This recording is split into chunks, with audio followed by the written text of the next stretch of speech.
योगीराम सूरत कुमार, योगीराम सूरत कुमार, योगीराम सूरत कुमार, जय गुरुराय। ओम अण्णामलै वासाय विद्महे वैकुंठ रूपाय धीमहि तन्नो योगी राम सूरत कुमार प्रचोदयात्।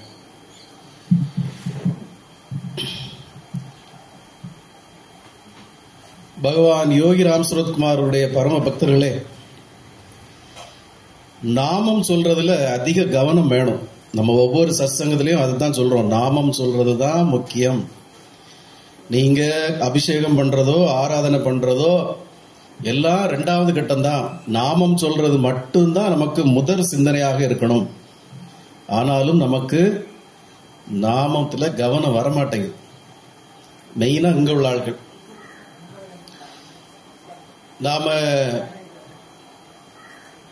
நாமத்துல ஏன் அதிக கவனம் வேணும் நம்ம சொல்றோம்னா,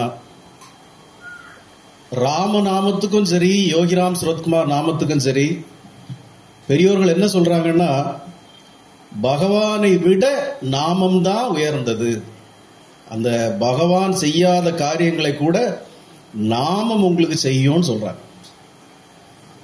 அப்போ பகவான் யோகிராம் சுரத்குமாருடைய நாமம் ஈஸ்வரனுடைய நாமம், அது ஸ்ரீ விஷ்ணுடைய நாமம், அது ஸ்ரீ ராமனுடைய நாமம்.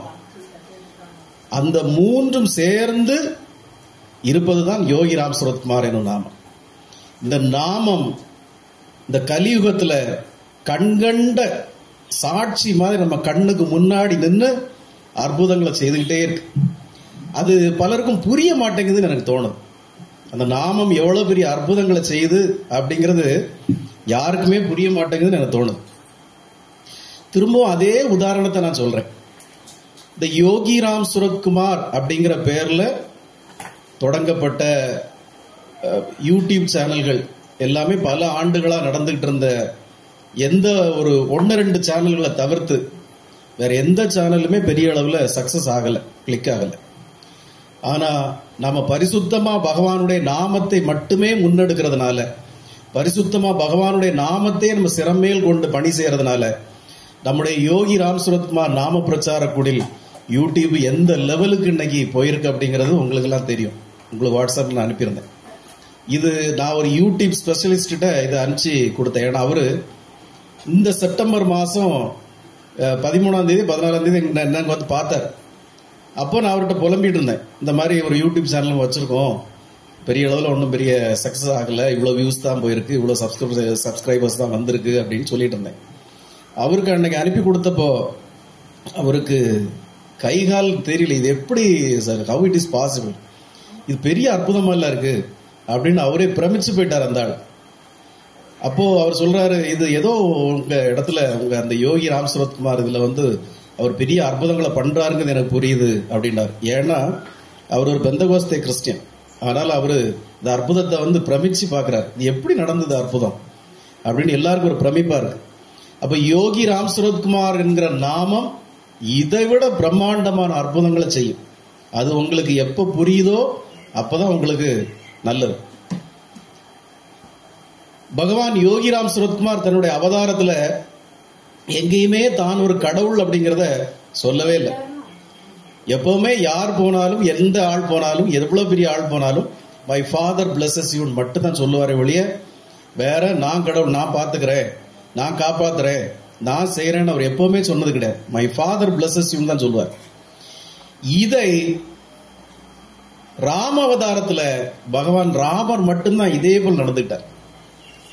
அதுக்கு பிறகு வந்த எல்லா சாமிகளும், எல்லா ஆசாமிகளும் சாமிகளும் நான் பாத்துக்கிறேன், நான் தான் கடவுள், நான் தான் எல்லாம், நான் பாத்துக்கிறேன், நான் காப்பாத்துறேன் அப்படிதான் எல்லாரும் சொன்னாங்க.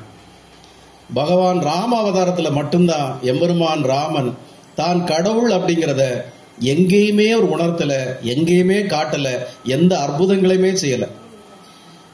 கேலி கிண்டல் பண்றவங்க கூட ராமாயணத்தை பத்தி ராமரை பத்தி கேலி கிண்டல் பண்ற ஒரு கூட்டம் கூட என்ன சொல்லும்னா, எப்ப ஆஞ்சநேயர் கூட கடல்ல பறந்து போயிருக்காரு இலங்கைக்கு, உங்க ராமர் கடவுள்னா அவரும் பறந்து போக வேண்டியதானே, அவர் ஏன் பாலம் எல்லாம் போட்டுட்டு இருந்தாரு அப்படிலாம் கிண்டல் பேசுறாங்க.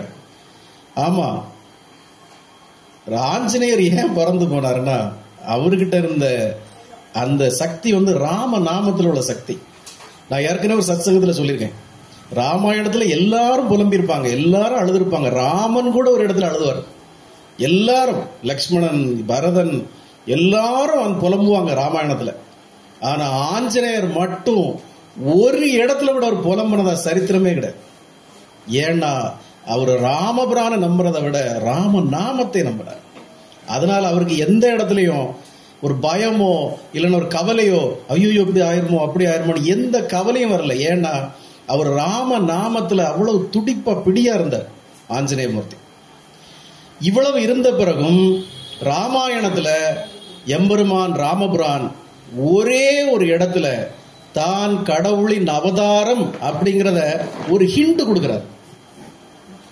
ராமாயணத்துல எந்த இடத்துலயுமே நடக்காத ஒரு விஷயத்த ராமபிரான் ஒரே ஒரு இடத்துல லைட்டா ஒரு ஹிண்ட் கொடுக்கிறாரு. நான் ஒரு அவதாரம் அப்படிங்கறத கொடுக்கிறாரு. எங்க கொடுக்கிறாரு? விபீஷணன்கிட்ட பேசுறப்போ ஈஸ்வரனும் பிரம்மனும் அப்படின்னு சொல்லிட்டு முடிச்சுடுவார். ஈஸ்வரனும் பிரம்மன் ஒரு சப்ஜெக்ட் பேசுவாரு, பேசச்சுல ஈஸ்வரனும் பிரம்மனும் சொல்லி அடுத்த இடத்த அப்படி பிளாங்கா விட்டுருவார். ஏன்? அவர் ஆக்சுவலா சொல்லியிருந்தா ஈஸ்வரனும் பிரம்மனும் விஷ்ணுவும் சொல்லிருக்கணும்ல. ஆனா இவரு அந்த விஷ்ணுவை சொல்ல மாட்டார். ஏன் சொல்லலன்னா, அடியேன் தான் அந்த விஷ்ணுவின் அவதாரம்ங்கிறத மறைமுகமா உணர்த்தினார். நான் தான் விஷ்ணுவோட அவதாரம்னு அவர் சொல்லல. ஆனா விவரம் உள்ளவங்க புரிஞ்சுக்கோங்க அப்படின்னு தான் ஈஸ்வரனும் பிரம்மனும் சொல்லிட்டு முடிச்சிருவாரு. அதுல விஷ்ணுங்கிற வார்த்தை வராது. ஏன்னா நான் தான் அந்த விஷ்ணுவின் அவதாரம்ங்கிறத மறைமுகமா சொல்லுவார். இதே போலதான் ராம அவதாரமான யோகி ராம் சுரத்குமார், அதே சூரியகுல வம்சத்துல வந்த பகவான் யோகி ராம் சுரத்குமார் 2-3 இடங்கள்ல மறைமுகமா உணர்த்துறார். நான் ராம அவதாரம்ங்கிறத மறைமுகமா உணர்த்துறார். அவதார மூர்த்திங்கிறத மறைமுகமா உணர்த்துறார். இத பலருக்கும் புரியல. இன்னைக்கு நான் ஏற்கனவே சத்சங்கத்துல சொல்லியிருக்கேன், நண்பா, இந்த பிச்சைக்காரனுடைய அவதாரம் எப்போதும் வருவதல்ல, சில பல 1000 ஆண்டுகளுக்கு ஒரு முறையே வரக்கூடிய நிகழக்கூடிய அவதாரம் இது. என்னை விழுங்கிவிடு நண்பா, என்னை அமுதம் என குடித்து விடு நண்பான்னு சொன்னார். இன்னொரு இடத்துல நான் எனக்கு 3 குருன்னு சொல்றது உலக சம்பிரதாயத்துக்கு தான், மற்றபடிக்கு குருன்னு யாருமே இல்லை. ராம அவதாரத்துல அவருக்கு குருக்கள் இருந்தாங்கல்ல, வசிஷ்டர் இருந்தாரு, விஸ்வாமித்திரர் இருந்தாரு. ஆனா அவர் கடவுள் இல்லையா, ஏக பிரம்மம் இல்லையா, அந்த அவதாரத்துக்கு குருக்கள் இருந்தாங்க. அதே போல பகவான் யோகிராம் சுரத்குமார் ஒரு அவதாரம், அந்த அவதாரத்துக்கு குருகள் இருந்தாங்க. 3 குரு இருந்தாங்க. யாரெல்லாம்? பப்பா ராம்தாஸ், அரவிந்தர், ரமண மகரிஷி. ஆனா அவர் சொன்னார், என்னுடைய இந்த உலகத்துக்கு ஒரு சம்பிரதாயத்துக்கு தான் 3 குருக்கள் நம்ம சொல்றோமே ஒழிய இந்த அவதாரம் அற்புதமான அவதாரம் சொன்னார். இந்த அவதாரம் இனி எப்ப நடக்கும்னு தெரியாது அப்படின்னு சொல்லிட்டு போனார் பகவான் யோகிராம் சுரத்குமார். அப்போ ஒரு அவதார மூர்த்தியை இங்க யாருக்கும் அடையாளம் காண்றதுக்கு இன்னும் டைம் கிடைக்கல. எப்படி ஒரு சில அவதாரங்களை 300 ஆண்டுகளுக்கு பிறகுதான் கண்டுபிடிச்சு எழுதினாங்களோ, அதே போல பகவான் யோகிராம் சுரத்குமாரை எப்ப இது ஒரு மிகப்பெரிய அவதாரம் அப்படிங்கிறத எப்ப மக்கள் உணர்ந்துக்குவாங்கன்னு நமக்கு தெரியல. அதை சுமந்துட்டு போறது, அதை கடத்துறது தான் நம்மளுடைய பணி நடந்துட்டு. பகவான் யோகிராம் சுரத்குமாருடைய நாமம் செய்யற அற்புதங்களை போல இங்க வேற எந்த நாமமும் செய்யாது. ராம நாமம் செய்யும். ராம நாமமும் ஈஸ்வர நாமமும் விஷ்ணு நாமமும் சேர்ந்ததுதான் யோகிராம் சுரத்குமார் எனும் நாமம். நான் ஏற்கனவே சொன்ன மாதிரி உங்களுடைய கர்ம வினைகள்ல, நீங்கள் செய்த தீவினைகள்ல, உங்களுடைய ஜாதகத்துல, தோஷத்துல எதுலையுமே எம்பெருமான் ஈஸ்வரனோ மகாபிரபு விஷ்ணுனோ யாரும் தலையிடவே மாட்டாங்க. ஏன் தலையிட மாட்டாங்க நான் சொல்றேன்னா, அது அவதாரங்களா மனித பிறவியா வந்தப்ப கூட அவங்க தலையிடலையே. ராம அவதாரம் நடந்தது, ராமருக்கு இவ்வளவு பிரச்சனைகள் இருக்கு, எங்கேயாவது எம்பெருமான் ஈஸ்வரன் வந்து காப்பாத்தினாரா? காப்பாற்ற மாட்டார். மகாபாரதத்துல கிருஷ்ண அவதாரம் நடந்திருக்கு, மனிதனா தான் வந்திருக்காரு. அங்க அவ்வளவு பெரிய பிரச்சனைகள் நடக்கு, அணு ஆயுதங்கள் யூஸ் பண்ற அளவுக்கு பிரச்சனைகள் நடக்குது. எங்கேயாவது எம்பெருமான் ஈஸ்வரன் வந்து இதெல்லாம் தடுத்துலாம் நினைச்சாரா? நினைக்க மாட்டார். ஏன்னா இதுதான் கர்மா, இதுதான் விதி, இதுதான் நடக்கணும்னு பிராப்தம் இருக்கு அப்படிங்கிற இது இருக்கிறதுனால ஈஸ்வரன் எங்கேயுமே வரமாட்டார். அப்போ ஈஸ்வரனுடைய பக்தர்களுக்கு ஒரு சந்தேகம் வரும், என்னங்க நீங்க சொல்றீங்க, அவர் முழுமுதற் கடவுள், அவள் எவ்வளோ பெரிய கடவுள், அந்த கடவுள் வரமாட்டார் நீங்க சொல்றீங்களே அப்படின்னு. நான் சொல்றதை நீங்க உன்னிப்பா கவனிச்சு புரிஞ்சுக்கணும். இப்ப சமீபத்துல பெரிய பிரச்சாரங்கள் நடந்துட்டு இருக்கு. முதல்ல ஒரு காலத்துல கடவுளே இல்லை அப்படிங்கிற ஒரு பிரச்சாரம் ரொம்ப வருஷமா, 100 வருஷமா 50-60 வருஷமா நடந்தது. மக்கள் எல்லாம் கோயிலுக்கே போறதுக்கு பயந்தாங்க. இப்போ அதே எந்த அமைப்பு அந்த கடவுள் இல்லைங்கிறத திருச்சி விட்டுதோ அந்த அமைப்பு இப்ப என்ன பண்ணுதுன்னா, இவ்வளவு சொல்லியும் அந்த ஜனங்கள் பக்தியில முத்தி நிக்கிறாங்களே, நம்முடைய அமைப்புகளை சேர்ந்தவங்க கூட கோயிலுக்கு போறாங்களே, நம்முடைய அமைப்பை சேர்ந்த கட்சியின் தலைவருக்கு மனைவி, இவங்க வாரிசுகள், அமைச்சர்கள் எல்லாம் கூட கோயிலுக்கு போறாங்களே. ஒரு சேர் கொடுங்கம்மா, ஒரு ஸ்டூல் எடுத்து ஸ்டூல். எல்லாரும் கோயிலுக்குன்னு கோயிலுக்கே போறாங்களே, அப்ப இனிமேலும் இவங்க கிட்ட கடவுள் இல்லைன்னு சொல்ற விஷயம் எடுபடாது. அப்ப என்ன பண்ணலாம்? வேற என்ன பண்ணலாம்? இவங்களுக்கு சண்டை மூட்டி விடுறதுக்கு என்ன பண்ணலாம்? உடனே சைவம், வைணவம் இப்படி ஒரு பிரிதல். ஏற்கனவே சைவம், வைணவங்கிற 5 அமைப்புகள் நமக்கு இருக்கு. அது எல்லாத்தையும் தான் நம்ம ஒரே அமைப்பா நம்ம வழிபட்டு இருக்கிறோம். இப்போ நிறைய சிவபக்தர்களே என்ன பேசுறான் தெரியுமா? ஒரு தாயின் வயிற்றில் பிறந்த ராமனை வணங்கலாமா? ஒரு தாயின் வயிற்றில் பிறந்த கிருஷ்ணனை வணங்கலாமா? இதெல்லாம் எந்த நியாயம்? இவெல்லாம் கடவுளா? தாயும் இல்லாத, தந்தையும் இல்லாத, பிறப்பும் இல்லாத, இறப்பும் இல்லாத சிவனை எல்லாம் கும்பிடணும். நீங்க ஒரு அம்மா வயிற்றுல பிறந்த ராமனை கும்பிடுறீங்க, ஒரு அம்மா வயிற்றுல பிறந்த கிருஷ்ணனை கும்பிடுறீங்க. இது எவ்வளவு பெரிய அநியாயம் அப்படின்னு ஒரு கும்பல் பெனாத்துது. அங்க ஒரு கும்பல் விநாயகரை கும்பிடலாமா? விநாயகரை எப்படி கும்பிடலாம்? விநாயகரை கொண்டு போய் கடல்ல கரைக்கலாமா? இதெல்லாம் எவ்வளவு பெரிய அநியாயம். அந்த கும்பல் அது அங்க இருந்து செத்து. இப்படி 2 கும்பல்களும் மாறி மாறி இதெல்லாம் தூண்டி விடுறது. அவ்வளவும் சமீபத்துல சிவனடியார்கள்னு புதுசு அவதாரம் எடுத்து வந்திருக்குல்ல, நிறைய ருத்ராட்சம் எல்லாம் கழுத்துல போட்டு வந்திருக்கு. இந்த அடியார்கள், அந்த அமைப்பு, இந்த கடவுள் இல்லைன்னு சொல்ற அமைப்போட அடிமைகள் இதுகெல்லாம் இந்த உபன்யாசம் பண்றோம், அதை பண்றோம், இதை பண்றோம்னு சொல்றேங்கிற விதத்துல மக்கள் மத்தியில விஷத்தை விதைச்சிட்டு இருக்கு. எங்கேயாவது பகவான் யோகி ராம் சுரத்குமார் சிவனை வழிபடாத, ராமனை வழிபடுன்னு எங்கேயாவது சொன்னாரா? அவர் அருணாச்சல சிவ அருணாச்சல சிவ அருணாச்சல சிவ அருணாச்சலாங்கிற நாமத்தையும் சொன்னாரு. ஓம் ஸ்ரீராம் ஜெயராம் ஜெய் ஜெயராம்னு நாமத்தையும் சொன்னாரு. 2ஐயும் சேர்த்து தான் மை ஃபாதர் பிளஸஸ் யூனர், என் தந்தை ராமனா சிவனாங்கிறவர் சொல்லவே இல்லை, மை ஃபாதர் பிளஸஸ் யூனர். எங்கேயாவது பகவான் யோகி ராம் சுரத்குமார் ஒரு உருவத்தை வச்சு வழிபட்டு இருந்தாரா? எங்கேயாவது ஒரு சிலையை வச்சு வழிபட்டு இருந்தாரா? எங்கேயாவது ஒரு படத்தை வச்சு வழிபட்டு இருந்தாரா? அப்போ யோகம் கடந்த நிலை, சர்வத்தையும் கடந்த நிலை தான் யோகிகள், ஞானிகள், அவதார மூர்த்திகள். ஒண்ணும் தெரியாத அடி முட்டாள்கள் ருத்ராட்சத்தையும் விபூதியும் அடிச்சு மேலெல்லாம் பூசிக்கிட்டு கொண்டையும் போட்டுக்கிட்டு உட்கார்ந்து உபதேசம் பண்ணிட்டு இருக்கான். ராமரை வணங்கலாமா? கிருஷ்ணரை வணங்கலாமா? அதெல்லாம் ஒரு தாயின் வயிற்று. நான் ஒண்ணு கேட்கிறேன், அம்மையும் இல்லாம அப்பையும் அப்பனும் இல்லாம பிறப்பும் இறப்பும் இல்லாத கடவுள் உனக்கு போல யார் சொல்லியிருந்தா? அப்படி யார் சொல்லியிருந்தாங்க? யார் சொன்னா? அப்படி இருக்கவன் தான் கடவுள், வேறவனும் கடவுள் அவர் சொன்னார். அப்படி வந்துட்டு யாருமே சொல்லாத ஒரு தியரி நீங்க எங்க இருந்து கண்டுபிடிக்கிறீங்க? இப்ப நான் பகவான் யோகிராம் சுரத்குமார் சமீபத்தில் அறிஞ்சவனாலும் நான் பகவான் யோகிராம் சுரத்குமாரை பத்தி அதிகம் பேசுறேன். சமீபத்தில் யோகிராம் சுரத்குமார் அவர்களுக்கு முதலாக தொடங்கப்பட்ட ஒரு ஆசிரமத்தில் போய் நான் பேசுறப்போ அங்க இருந்த முன்னோர்கள், பெரியோர்கள் அத்தனை பேரும், இது எப்படி சார், எப்படி பேசுறீங்க நீங்க? பகவான் கூட இருந்தவங்களே இந்த அளவு உணர்ந்து பேசல, நீங்க எப்படி பேசுறீங்க? அங்க அழுத பக்தர்கள் உண்டு. எங்களுக்கு நீண்ட ஆண்டுகளாக மனசுல இருந்த சந்தேகங்கள்லாம் போயிட்டு இன்னைக்கு நிறைய நல்ல விஷயங்களை பேசுனீங்கன்னு சொன்ன பக்தர்கள்லாம் உண்டு.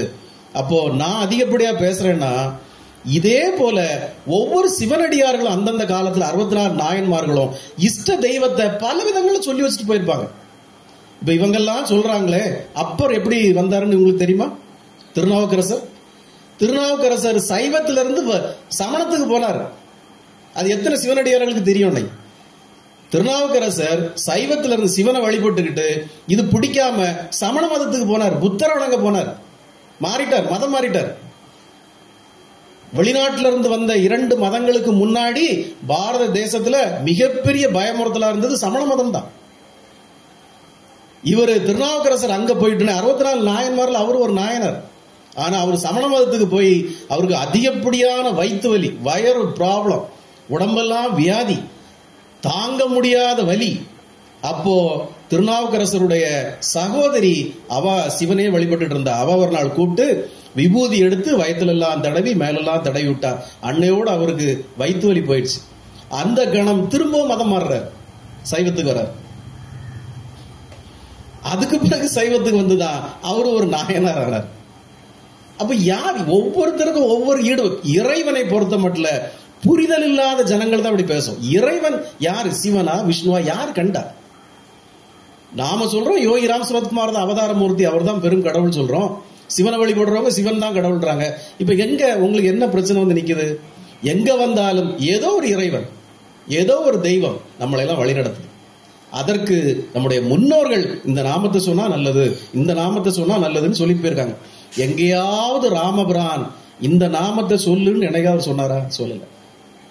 ராமாயணத்துல எந்த இடத்துலயாவது நீ என்னுடைய நாமத்தை சொல்லு சொன்னாரா? சொல்லல.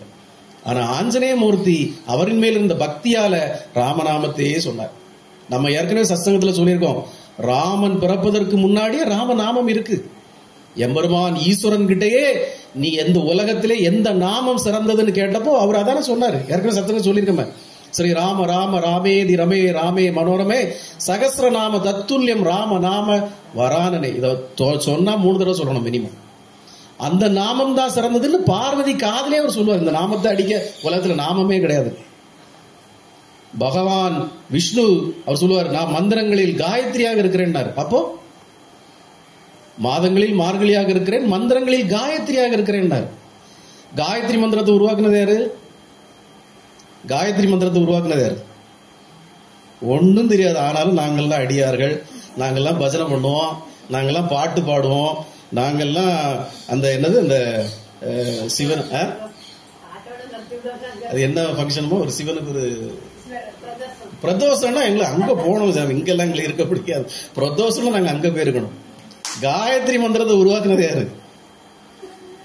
ஒரு பையன் யோகிராம் சுரத்குமார் நாம பிரச்சார குடிலுக்கு வா தம்பி, ரொம்ப கஷ்டப்படுற, சாமியை கும்பிடு அப்படின்னு நான் சொன்னேன். அந்த பையன் அது அது சாமி நான் வந்து அந்த விஸ்வாமித்திரர் கோயில் ஒன்று இருக்கு, அங்கதான் நான் போவேன், அங்க போனவரும் எனக்கு ரொம்ப மாற்றம். அப்படியாப்பா, சரி முன்னாடி எப்படி இருந்தா இப்ப எப்படி இருக்க? இல்ல பெருசா ஒன்றும் மாற்றம் வரல, ஆனா வரும். அப்படியா, விஸ்வாமித்திரர் கோயிலுக்கு தான் போவியா? அம்மா விஸ்வாமித்திரர் கோயிலுக்கு தான் போவேன் சாமி, இப்ப ரெகுலரா நான் அங்கதான் போயிட்டு இருக்கேன். சரிப்பா, விஸ்வாமித்திரர் ஒரு மந்திரம் எழுதினார், அந்த மந்திரம் என்னன்னு தெரியுமா? அவர் மந்திரம் எழுதினாரா? அப்படியா, எனக்கு தெரியாது. சரி விஸ்வாமித்திரர் யாருன்னா தெரியுமா? அவர் ஏதோ முன்னாடி அப்படி இருந்தாரா, அப்புறம் முனிவர் ஆனாரா, அது எனக்கு ஃபுல்லா தெரியல சாமி. அப்படியா, இதெல்லாம் தெரியாம தான் நீ விஸ்வாமித்திரர் வழிபட்டு இருக்க. அப்ப எப்படியும் வாழ்க்கையில் முன்னேறிடுவோம் தம்பி, கண்டிப்பா முன்னேறிடும், தொடர்ந்து அங்கேயே போ, வேற எங்கேயும் போயிடாது அப்படின்னா. விஸ்வாமித்திரர் யாருன்னா தெரியுமா? தெரியாது. விஸ்வாமித்திரர் ஒரு மிகப்பெரிய அரசன், ஒரு நாட்டுக்கு மிகப்பெரிய அரசன், சத்திரியன், மிகப்பெரிய ராஜா. அவனுடைய ஆட்சி காலத்துல அவன் ஆண்ட ராஜ்யத்துல மிகப்பெரிய பஞ்சம் வருது அந்த நாட்டுல. அந்த பஞ்சம், மக்கள்லாம் பசியாலும் பட்டினியாலும் சாகுறாங்க. இந்த மன்னனுக்கு என்ன பண்ணனே புரியல. இவன் காட்டுக்கு ஒரு நாள் போச்சுல, அங்க ஒரு பெரிய ஆசிரமத்தை பாக்குறான், காட்டுக்குள்ள ஒரு ஆசிரமத்தை பாக்குறான். நாடெல்லாம் வறுமையா இருக்கு, இங்க என்ன ஒரு ஆசிரமம் செழிப்பா இருக்குன்னு அங்க போச்சுல, அங்க அந்த ஆசிரமத்துக்கு முன்னாடி ஒரு கோமாதா நிக்குது. இவன் அங்க உள்ள ஆசிரமத்தில் கேட்டான், இது என்னது அப்படின்னு கேட்டான். ஐயா, இது எல்லாத்தையும் தரும் கூட கோமாதா. உணவு வேணுமா தரும், பால் வேணுமா தரும், நாட்டுல மழை வேணுமா தரும், சகலத்தையும் அருளக்கூடிய கோமாதா இது அப்படின்னா. உடனே இவர் சொன்னாரு, இந்த வண்டியில ஏத்து, நமக்கு இதான் வேணும், கொண்டு போவோம் அப்படின்ட்டார். அப்போ அந்த ஆசிரமத்துக்குள்ள இருந்த அந்த கோமாதாக்கு உரிமையாளர் வசிஷ்டர் வெளியே வந்து, நீ யாரு, இதை எங்க தூக்கிட்டு போற அப்படின்னா. இல்ல, எங்க நாட்டுல ஏகப்பட்ட வறுமை, எங்க நாட்டுல ஏகப்பட்ட பஞ்சம், நம்ம நாட்டுல ஏகப்பட்ட துன்பமா இருக்கு, இதுதான் எனக்கு வேணும், இப்போ இதை தூக்கி வண்டியில ஏத்த அப்படின்னாரு. வசிஷ்டர் சொன்னாரு, ஒண்ணு பண்ணு, நீ இதை கொண்டு போறதா தான் கொண்டு போ, ஆனா நீ கொண்டு போனா ஒன்னும் தராது. அது ஏன் தராது? உனக்கு மட்டும் தான் தருமா? எனக்கு மட்டும் தான் தரும், நான் கேட்டாதான் தரும். ஏன்? நான் தவம் இருந்து வரம் வாங்கியது எம்பெருமானிடம். நீ எவனோ ஒருத்த வந்து திடீர்னு நான் அவனுக்கு நல்லா இருக்கு நம்ம தூக்கிட்டு போன, உனக்கு அது அருள் தராது, பலன் தராது. அப்படியான 2 பேருக்குள்ள வாக்கு தர்க்கம் வருது.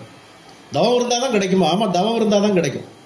அந்த நேரம் அந்த அரசன் வசிஷ்டர்கிட்ட சேலஞ்ச் பண்றான். நானும் இதே போல தவம் இருந்து இதை பெறுகிறேன் பாரு அப்படின்னார். வசிஷ்டர் சொன்னார், முடிஞ்சா வாங்கிக்கோ அப்படின்னார். அன்னைக்கு விஸ்வாமித்திரர், அப்ப அவருக்கு பேர் விஸ்வாமித்திரர் கிடையாது, ஒரு அரசன், கடும் தவம் புரிஞ்சார். அந்த தவத்துல எத்தனை இடைஞ்சல்கள் தெரியுமா அவருக்கு?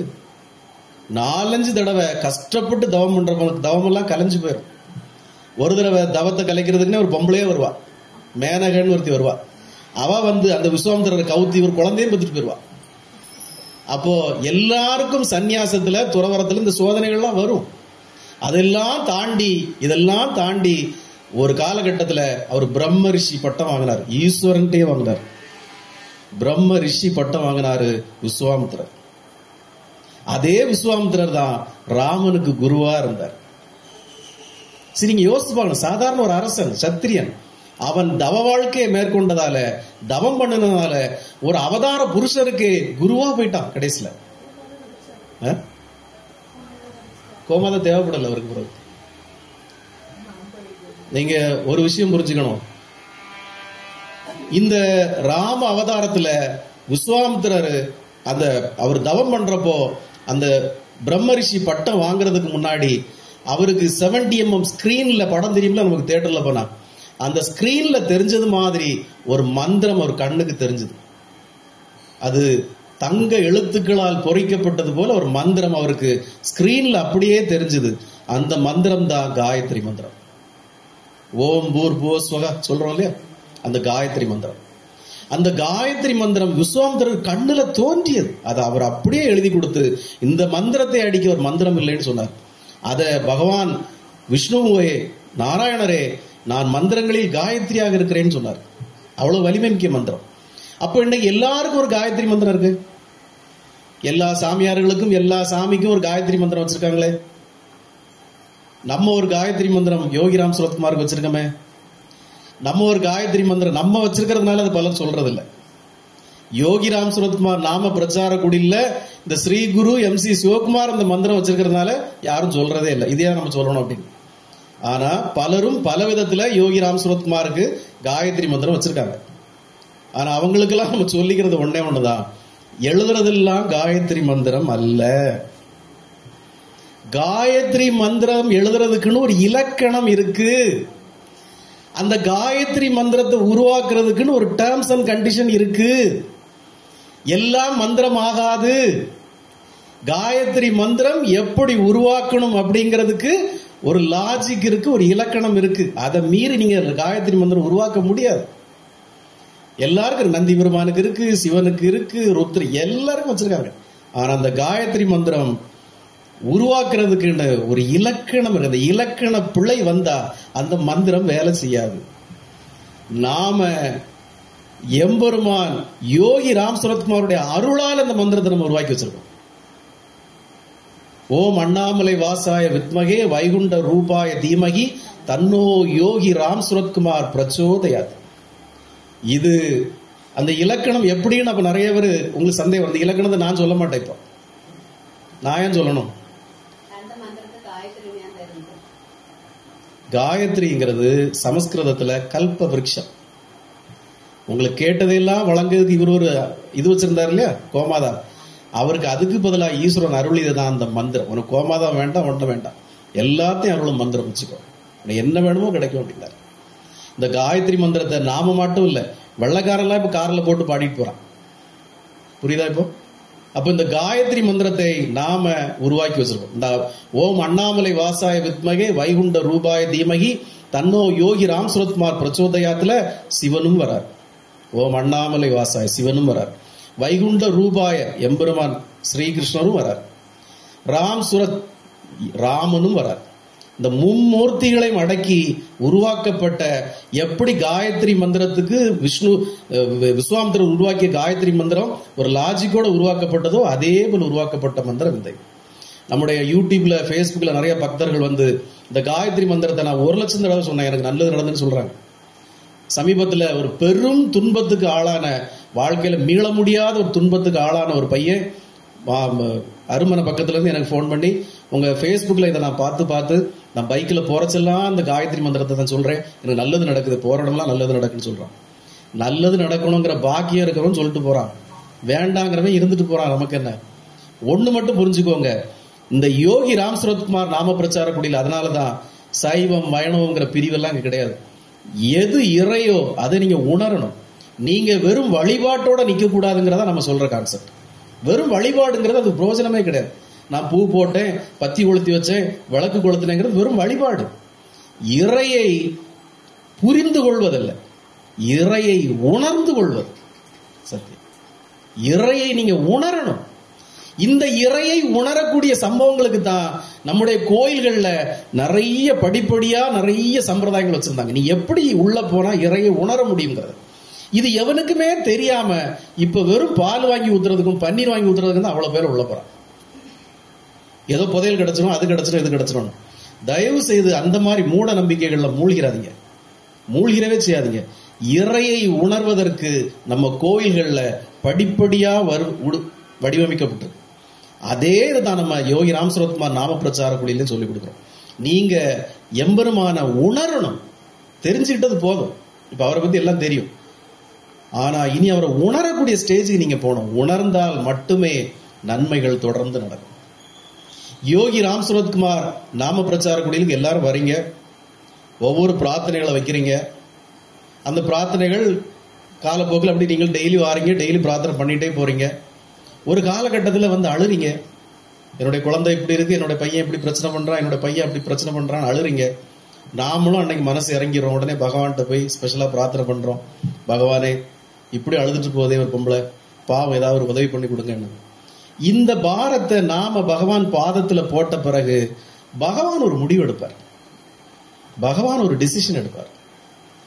நான் ஒண்ணு சொல்றதை புரிஞ்சுக்கோங்க, நாம இந்த மாயை உலகத்துல வாழ்ந்துட்டு இருக்கோம். நம்ம கண்ணால பாக்குறது தான் மெயின் நம்ம நம்பிட்டு இருக்கோம். ஆனா எம்பெருமான் யோகி ராம் சரத்குமாருக்கு முக்காலமும் உணர்ந்தவர், இந்த பிரபஞ்சத்தை ஆள்பவர், இந்த பிரபஞ்சத்தை உருவாக்கியவர். இப்போ ஒரு பொருளை நமக்கு தந்த அந்த பொருள் நாளைக்கு எப்படி இருக்கும், நாளை கழிச்சு எப்படி இருக்கும், இது கடைசி வரை எப்படி இருக்கும்ங்கிறது நமக்கு தெரியாது, அவருக்கு தான் தெரியும்.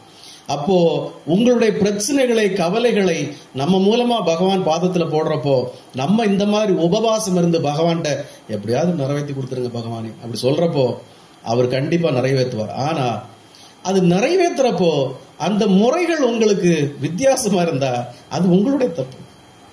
ஏன்னா எம்பெருமான் யோகி ராம் சரத்குமாருக்கு தான் தெரியும் இது எங்க போய் நிற்கும், இதை எப்படி வழிநடத்தி கொண்டு போகணுங்கிறது அவருக்கு தான் தெரியும்.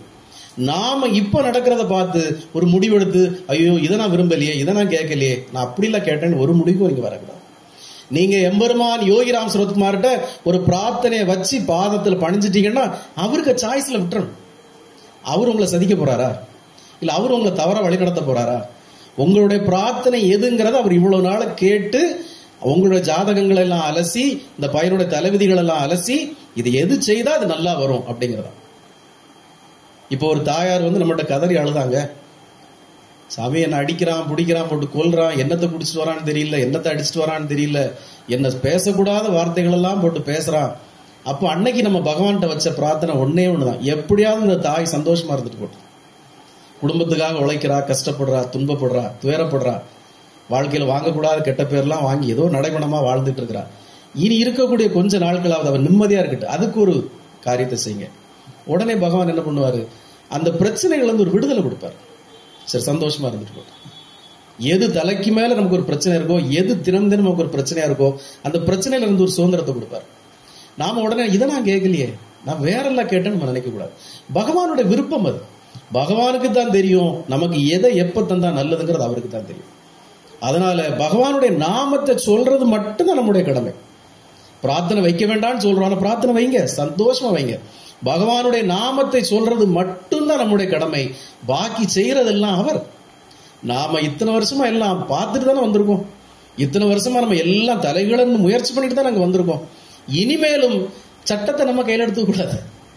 சட்டத்தை நம்ம கையில எடுத்துக்க கூடாதுன்னா பகவான் விதிக்கிற சட்டங்களை நம்ம கையில எடுத்துக்க கூடாது. அவர் நடத்தட்டும், அவர் எது நடத்தினாலும் எனக்கு நல்லது, அவர் எது நடத்தினாலும் என் குடும்பத்துக்கு நல்லது, அவர் எது செய்தாலும் என்னுடைய நன்மைக்கு நல்லது. அப்படி நம்ம நினைக்கணுங்கிறதா ஒவ்வொரு சத்சங்கத்திலும் சொல்றோம்.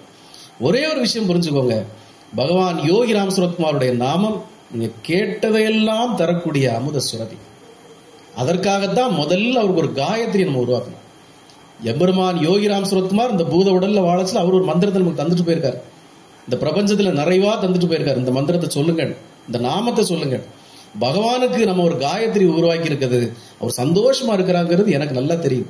இந்த காயத்ரி மந்திரத்தையும் அவருடைய நாமத்தையும் நீங்கள் விடாம சொல்றப்போ எல்லாம் நடக்கும். குழந்தைக்கு படிப்பு வேணுமா, யோகிராம் சுரத்குமார் நாமம் தரும். குழந்தைக்கு வேலை வேணுமா, யோகிராம் சுரத்குமார் நாமம் தரும். குழந்தைக்கு கல்யாணம் நடக்கணுமா, யோகிராம் சுரத்குமார் நாமம் தரும். குழந்தைக்கு நல்ல பிரசவம், குழந்தை வாய்ப்பு, குழந்தை பிரசவம் நடக்கணுமா, யோகிராம் சுரத்குமார் நாமம் தரும். நம்முடைய வாழ்க்கையில் எல்லா கஷ்டங்களும் தீரணுமா, யோகிராம் சுரத்குமார் நாமம் தரும். நம்முடைய வாழ்க்கையில் எல்லா துன்பங்களும் தீரணுமா, யோகிராம் சுரத்குமார் நாமம் தரும். நம்ம உடம்புல இருக்க வியாதிகள் எல்லாம் போகணுமா, யோகிராம் சுரத்குமார் நாமம் தரும். நாம விமானத்துல போகணும்னு கனவு இருக்கா, யோகிராம் சுரத்குமார் நாமம் தரும். நம்ம வெளிநாட்டுக்கு போகணும்னு கனவு இருக்கா, யோகிராம் சுரத்குமார் நாமம் தரும். நம்ம கார் வாங்கணும்னு ஆசை இருக்கா, யோகிராம் சுரத்குமார் நாமம் தரும். வீடு கட்டணும்னு ஆசை இருக்கா, யோகிராம் சுரத்குமார் நாமம் தரும். என்ன வேணும் உங்களுக்கு, எல்லாம் தரும். ஆனா அதை பெற்று வாங்குற முறைன்னு ஒண்ணு இருக்கு. அதற்கு உங்களை பழக்கப்படுத்துறது தான் நம்முடைய கடமையை ஒழிய இங்க வேற ஒண்ணும் நடக்கல. பெருமாள்கிட்ட, பகவான்கிட்ட நீங்க எப்படி கேட்டா கிடைக்கும், நீங்க எந்த நேரத்துல கேட்டா கிடைக்கும்ங்கிறத உங்களுக்கு உபதேசிக்கிறது மட்டும்தான் நம்முடைய அடியனுடைய கடமையை ஒழிய வேற எந்த கடமையும் நமக்கு கிடையாது. பகவான் பரிபூர்ணமா இருக்கார், ஏக பிரம்மமா நிறைஞ்சிருக்கார். உங்களுடைய பிரார்த்தனைகள் எல்லாம் நடக்கும். ஆனா நான் ஒண்ணு சொல்றேன், திருப்பி திருப்பி நான் ஒண்ணு சொல்றது ஒண்ணுதான், இப்ப நடக்கிறத வச்சு நீங்க ஒரு முடிவுக்கு வரக்கூடாது. நான் அப்படிலாம் வேண்டேன், நான் இப்படி நடக்குதேன்னு ஒரு முடிவுக்கு வரக்கூடாது. நான் சில சத்சங்கங்கள்ல என்னோட பர்சனல் லைஃபை பத்தி சொல்ற காரணம் நீங்க உங்களுடைய புரிதலுக்கு தான், உங்களுடைய புரிதலுக்கு தான். இப்போ நான் அடியேன் பகவான்கிட்ட எதையும் கேட்கறது இல்லை. இப்ப நீங்க எல்லாரும் பிள்ளைகளுடைய கோரிக்கை, பிள்ளைகளுக்காக கோரிக்கை வைக்கிறீங்க. உங்க எல்லாருடைய ஜாதகத்தையும் பகவானுடைய பாதத்தில் வைக்கிறோம். எங்க வீட்டு ஜாதகத்தை நாங்க எப்போது வச்சிருக்கோமா என்ன? அடியேன் வைக்கிறது இல்லை. ஏன்? அவர் செய்வார், அவர் செய்வார். ஆனா ஒரு குருவா இருந்து உங்களுடைய கடமைகளை நான் செய்யணும்னு நான் நினைக்கிறேன். எல்லாரும் நம்மளை நம்பி வரீங்க, பகவானை நம்பி வரீங்க. உங்களுக்கு நாம ஏதாவது செய்யணுங்கிறதுக்காக பகவான்கிட்ட முறையிடுறோம். இந்த உபவாசம் எல்லாம் இருக்கிறது பகவான்கிட்ட நம்ம முறையிடணும், பகவான் எல்லாருக்கும் நல்லது செய்ய தரணும் அப்படிங்கிறது தான். நேற்று ராத்திரி 8 மணிக்கு தொடங்கின உபவாசம் இன்னும் நீண்டுட்டு இருக்கு. அவங்க பக்தர் வாங்கி கொடுத்த இளநியை தான் குடிச்சிட்டு கொஞ்சம் பால் மட்டும் தான் குடிச்சிட்டு வாழ்ந்துட்டு இருக்கிறோம். அப்ப எல்லாருக்கும் எல்லா நன்மைகளும் நடக்கணும், எல்லாம் நடக்கணுங்கிறதுக்காக தான் அந்த உபவாசம் இருக்கிறோம். இந்த பகவானை நம்ம எப்படி நீங்க வணங்கணும், உங்க வாழ்க்கையில எல்லாம் எப்போ கிடைக்கும், எப்படி கிடைக்கும்ங்கிறது தான் நம்ம கத்து கொடுத்துட்டு இருக்கிறோம். அதனால நம்புங்க, எல்லாருக்கும் நல்லது நடக்குது, நடக்கும், இன்னும் நல்லது நடக்கும். உங்களுடைய பிரார்த்தனைகள் எல்லாம் பலிக்கும். அதற்காகத்தான் எம்பெருமான் யோகிராம் சுரத்குமார் இந்த இடத்துல வந்து அமர்ந்திருக்காரு. அவர் ஒரு காரண காரியம் இல்லாம எந்த இடத்துல வந்து அமர மாட்டாரு. இது சாதாரண கோயில்கள் கட்டுற மாதிரி உள்ள வேலை இல்ல. இது சாதாரணமான ஒரு கோயில் கட்டி பூஜை பண்ற மாதிரி உள்ள வேலை இல்ல. இது சாதாரணமா ஒரு விக்கிரகத்தை கொண்டு வச்சு பூஜை பண்ற மாதிரி உள்ள ஒரு விஷயம் இல்ல. அவரு அவதாரமா இந்த பூமியில வாழ்ந்தப்பவே சொல்லியிருக்காரு, அவருடைய உத்தரவு இல்லாம யாரும் அவர் வழிபடவோ முடிய செய்யாது. இன்னைக்கு பிரபலமா ஆன்மீகத்துல பிரபலமா சில பெயர்கள் சுத்திட்டு இருக்கிறது எல்லாம் பகவான் ஒரு காலத்துல அடிச்சு விரட்டின கேரக்டர். இன்னைக்கு பிரபலமா சில பேர் இருக்காங்க தமிழ்நாட்டுல, அகில உலக லெவல்லையும் சிலர் பிரபலமா இருக்கிறாங்க. அவங்களை எல்லாம் பகவான் யோகிராம் சுரத்குமார் அவனை இனி வர வேண்டான்னு சொல்லுன்னு சொல்லி விரட்டி விட்ட ஆட்கள்லாம் எனக்கு ரொம்ப பிரபலமா இருந்துட்டு இருக்கிறாங்க. ஆனா பகவான் சொன்ன சித்தம் அவங்க வாழ்க்கையில எல்லா துன்பங்களையும் அனுபவிச்சுட்டு இருக்கிறாங்க. வம்பு வழக்கு, போலீஸ் பிரச்சனை, சர்வதேச பிரச்சனை, அரஸ்ட் எல்லாம் நடந்துகிட்டே இருக்கு அவங்களுக்கு. அப்ப பகவான் யோகிராம் சுரத்குமாரோட விருப்பம் இல்லாமல் நம்ம அங்க வரவோ, அவரை வழிபடவோ, அவரை பிரார்த்தனை பண்ணவோ, அவர் பூஜை செய்யவோ நமக்கு வாய்ப்பு இருக்காது. அப்ப நமக்கு இந்த வாய்ப்பை பகவான் தந்திருக்காருன்னா நமக்கு ஏதோ ஒரு காரண காரியத்துக்காக, நமக்கு சில நன்மைகளை செய்யறதுக்காகத்தான் நம்மள அங்க வச்சிருக்காரு. எத்தனை பேரை வராங்க திரும்பி போயிடுறாங்கல்ல. ஆனா பகவான் நம்மளை பெர்மனண்டா வர வச்சிருக்கிறது நமக்கு நன்மைகள் செய்வதற்காக மட்டுமே. அதனால பகவானுடைய நாமத்தை மட்டும் விடாமல் ஜெபிங்க. இந்த உலகத்துல, இந்த பிரபஞ்சத்துல யோகிராம் சுரத்குமார் அப்படிங்கிற ஒரு இறை சக்தியை தவிர வேற எதுவுமே இல்லை. அது எல்லாம் கலந்த ஒரு சக்தி. ஈஸ்வரனால, ராமபிரானால, விஷ்ணுவால எல்லாரும் சேர்ந்த ஒரு சக்தி எம்பெருமான் யோகிராம் சுரத்குமார். எல்லாருடைய நாமங்களும் எல்லாருடைய மந்திரங்களும் சேர்ந்த ஒரு வலிமை மிக்க நாமம் யோகிராம் சுரத்குமார் என்கிற நாமம். இந்த நாமத்தை நீங்க முதல்ல நான் ஒன்று சொல்லிடுறேன், நாமத்தின் மேல முழு நம்பிக்கை வரணும் உங்களுக்கு. இந்த ஆசிலேஷன்லயே இருக்கக்கூடாது, அதுவும் சொல்லணும் இதுவும் சொல்லணுங்கிற ஆசிலேஷன்ல இருக்கக்கூடாது. நாம இன்னைக்கு ஒவ்வொரு முக்கிய தினங்கள்ல அந்த நாமத்தையும் அந்த மற்ற மந்திரங்களையும் சேர்த்து சொல்றதுக்கு காரணம் என்னன்னா, உங்களை ஒரு மன சமாதானப்படுத்தணும். நீங்க இந்த புற உலக வாழ்க்கையில மாயையில இருக்கீங்க, இல்ல அங்க போனவங்க எப்போ இதே தான் சொல்லிட்டே இருப்பாங்க, வேற ஒன்றும் சொல்ல விட மாட்டாங்க அப்படிங்கிற நம்பிக்கை வரக்கூடாது. அருணாச்சல சிவ அருணாச்சல சிவ அருணாச்சல சிவ அருணாச்சலாங்கிற நாம அவங்களுக்கு பிடிச்சிருந்தா அதே சொல்லிட்டு இருக்கட்டும், ஒன்றும் தப்பு ஒன்றும் இல்லை. ஏன்னா பகவானை சொல்லக்கூடாதுன்னு சொன்னாரா? இல்ல ஓம் ஸ்ரீராம் ஜெயராம் ஜெய் ஜெயராம்ங்கிற நாமத்தை இன்னொருத்தங்க சொல்றாங்கன்னா சொல்லிட்டு இருக்கட்டும், ஒன்றும் தப்பு ஒன்றும் இல்லை. ஆனா ஒரு நாமத்தை அவர் பகவான் யோகிராம் சுரத்குமாரே சொல்லுவார், நீ எந்த நாமத்தை சொல்றியோ அந்த நாமத்துல நம்பிக்கையோட இருப்பார். நம்பிக்கை நான் சொல்றது, அந்த நம்பிக்கை எப்படி இருக்கணுங்கிறத நான் ஏற்கனவே சொன்னேன் ஒரு சத்சங்கத்துல. நாமத்தின் மீது, கடவுளின் மீது, பகவான் யோகிராம் சுரத்குமாரின் மீது நம்பிக்கை எப்படி இருக்கணும்னா, அந்த உத்வேகம், ஒரு ஆவேசம் உங்களுக்கு எப்படி இருக்கணும்னா, 2 பேர் சேர்ந்து நம்மளை தண்ணிக்குள்ள அமிழ்த்துறப்போ நாம எப்படி அதுல இருந்து மேல மீண்டு வரதுக்கு போராடுவோமோ அந்த அளவுக்கு நம்பி நம்ம வந்துருவோங்கிறதுக்கு தானே வரும், கைய கால அடிச்சு. அந்த நம்பிக்கையும் அதே அளவு முயற்சியும் உங்களுக்கு இருந்தா மட்டும்தான் பகவான் யோகிராம் சுரத்குமாருடைய நாமம் மட்டும் இல்ல, இந்த உலகத்தில் நீங்க எந்த இறைவனை வழிபட்டாலும் அந்த நாமமும் இறைவனும் உங்களுக்கு அருள் புரிவாங்க. ஏதோ நான் டெய்லி போறேன், அடிக்கடி போறேன், இது பிரதோஷம்னா போறேன், ஏகாதசினா போறேன், அப்படி இப்படி நீங்க போயிட்டு இருந்தீங்கன்னா வாழ்க்கையில் ஒன்றும் நடக்காது. அதனாலதான் நடக்கல நிறைய பேருக்கு. அப்போ சில ஆன்மீக பெரியவர்கள் சொல்லுவாங்க, நான் சாமி கிட்ட வரதே யோகிராம் சுரத்குமார்கிட்ட வந்த உடனே எப்படி தருவீங்களா தர மாட்டீங்களா, கொடுப்பீங்களா கொடுக்க மாட்டீங்களா, கொடுக்கலாம் சொல்லுங்க, நான் வேற கோயிலுக்கு போறேன் அவ்வளவுதான் அப்படிங்கிற டிமாண்ட் இல்லை. மோஸ்ட் ஆஃப் த பீப்புள்ஸ் அப்படிதான் இருக்கிறாங்க. இப்ப நம்ம சொல்றோம், சத்சங்கத்துல சொல்றோம் யோகிராம் சுரத்குமார் விடாம வழிபடுங்க, நல்லது நடக்கணும். அப்படியா? உடனே யோகிராம் என்னைக்கு உங்க கோயில்ல இது சனிக்கிழமை வாரேன், வந்துட்டு நேரம் அவருக்கு முன்னாடி இருந்து தருவீங்களா தர மாட்டீங்களா? இல்ல எப்ப தருவீங்க? கொடுக்குறாங்க கொடுப்பேன்னு சொல்லுங்க, எல்லாம் சொல்லேன்னு சொல்லுங்க, வேற கோயிலுக்கு போறேன், எனக்கு கோயில் நிறைய இருக்கு. எனக்கு அந்த மாதிரி அந்த மாதிரி திங்கிங்ல இருந்தீங்கன்னா பொறுமை. எம்பெருமான் ராமபுரான் சாதிக்கிறதுக்கு 36 ஆண்டுகள் ஆச்சு.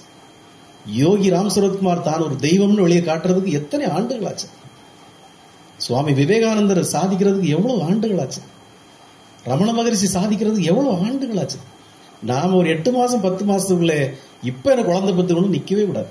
பொறுமையா நிதானமா அந்த நாமத்தின் மீது உங்களுக்கு எப்படி விடாத நம்பிக்கை, யாரால தகர்க்க முடியாத நம்பிக்கை, யார் வந்தாலும் இந்த நம்பிக்கையை தகர்க்க முடியாத நம்பிக்கை உங்களுக்கு வருதோ அந்த கணம் உங்களுக்கு எல்லாம் நன்மையா நடக்கும். சத்தியமா நான் சொல்றேன், என்கிட்ட மோஸ்ட் ஆஃப் த பீப்புள் சொல்றது, சாமி உங்களுக்கு கொஞ்சம் டயபெட்டிக் இருக்கு, நீங்க ஏன் உபவாசம்லாம் இருக்கிறீங்க, ஆனா பகவான் எனக்கு தரக்கூடிய சக்தி பத்தி உங்களுக்கு தெரியாது. எவ்வளவு பெரிய சக்திகளை தராரு தெரியுமா? உண்மையிலே சர்க்கரை நோயாளிகள்லாம் உபவாசம் இருக்கக்கூடாது, இருந்தாலும் அதுக்கு அதை தின்னணும் இதை தின்னணும் அதை திங்கணும் சொல்றாங்க. ஆனா நாம எதுவுமே தின்னாம வெறும் நெல்லிக்காய் தண்ணியோ துளசி தீர்த்தமோ கொஞ்சம் பால் தேவைன்னா இல்ல ஒரு இளநீல கொஞ்சம் இவ்வளவு சாப்பிட்டுட்டு 36 மணி நேரம் நம்ம இருக்கிறோம்னா அது பகவான் நமக்கு தரக்கூடிய வலிமை. நாம உபவாசம் இருக்க இருக்க இருக்க பகவான் இறங்கி வருவார். நாம கூப்பிடுறோமோ கூப்பிடலையோ அவருடைய நாமத்தை நாம சொல்ல சொல்ல அவர் கமிட்மெண்ட் கடனுக்கு ஆளாகிறார். அவன் இவ்வளவு சொல்றானப்பா, நம்ம இதுக்கு மேல அவனுக்கு கொடுக்கலாம் என்ன நடக்கும் அப்படிங்கிற மாதிரி. இது சிவபுராணத்திலே இருக்கு. ஒரு சிவனை நினைச்சு ஒரு அடியார்கள் தீவிரமா வழிபடச்சுல பார்வதியும் சொல்லுவா, என்னங்க அவன் இவ்வளவு கஷ்டப்படுறான், இன்னுமா நீங்க வேடிக்கை பார்த்துட்டு இருக்கீங்க சொல்லுவாங்கல்ல. இதே போல பகவான் யோகிராம் சுரத்குமார் மனமிறங்கி நம்ம எல்லாருக்கும் அருள்வார். ஆனா நம்ம எவ்வளவு தூரம் வேண்டி நமக்கு காரியங்கள் நடக்குதோ, அது என்ன காரியம் நடந்தாலும் அதுல நம்ம முழு அக்செப்டன்ஸ் இருக்கணும். சரி இது நடக்கிறது எனக்கு சந்தோஷம், ரைட், ஏதோ பகவான் பார்த்துக்கிட்டேன், என் கையை மீறி போயிடுச்சு, என் கையில அது நிக்கல, சரி பகவான் பார்த்துக்கிட்டோம், அவர் எது செய்தாலும் நமக்கு நன்மையா தான் செய்வார். இது இன்னைக்கு தவறா தெரிஞ்சாலும் நாளைக்கு இதுல ஏதோ ஒரு நன்மை இருக்கும் அப்படிங்கிற நம்பிக்கையோட நீங்க இருக்கணும். அந்த மனசை அலைவாய் விட்டீங்கன்னா பகவான் ஒன்றும் பண்ண முடியாது. அதனால எல்லோரும் நம்பிக்கையோட இருங்க. பகவான் யோகிராம் சுரத்குமாருடைய நாமத்துல நம்பிக்கையோட இருங்க. நாமத்தையே திருப்பி திருப்பி சொல்லுங்க. எல்லா காரியங்களும் உங்கள் எண்ணங்கள் வலிமையாக ஆக உங்களுடைய எல்லா சிந்தனைகளும் எல்லா வேண்டுதல்களும் தீர்க்கமாக பலிக்கும். இது 100% உண்மை. நடுவுல வரக்கூடிய சின்ன சின்ன இடைஞ்சல்களை சின்ன சின்ன தொல்லைகளை பெருசா நினைக்காதீங்க. பகவான் நம்மளை வழி நடத்துறாருங்கிறத புரிஞ்சுக்கோங்க. அதுல எந்தவித மாற்று கருத்து எல்லாம் நம்பிக்கையோட இருக்கு. யோகிராம் சுரத்குமார், யோகிராம் சுரத்குமார், யோகிராம் சுரத்குமார். ஜெயகுருராயா.